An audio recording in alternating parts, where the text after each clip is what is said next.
কে আমাদের ভাগ্য এতটাও ভালো ছিল না। জোরে বৃষ্টি পড়ছে, এখন আমরা কি করবো? ভাই কেউ এদিকে এসো, এটাকে ধরো, ওটা ভেঙে যাচ্ছে। আমি বাড়ি যেতে চাই।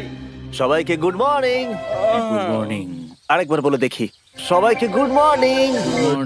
তোমরা তো সোমবার সকালের মতো গুড মর্নিং বলছো। এই আইল্যান্ডে 4 দিন কাটানোর পরে আমাদের সকালের রুটিন ছিল ঠিক এই রকম। প্রথমে জেগে উঠে আমরা গত রাত্রের ঘুম নিয়ে অভিযোগ করতাম, রাত্রিবেলা একদম আমার ভালো ঘুম আর হয়নি। তারপরে আমরা বাথরুম করতাম, মাঝে মাঝে একসাথে।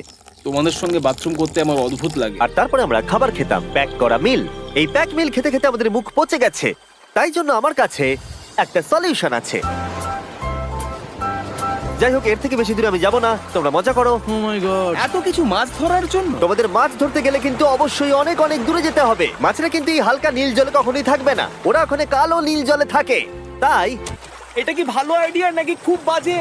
সম্ভবত বাজেই। প্ল্যানটা কিন্তু একটু বিপজ্জনক হলেও বেশ সোজা ছিল। ম্যাক একটা হিউম্যান মোটর বোটের মতো কাজ করছিল। সে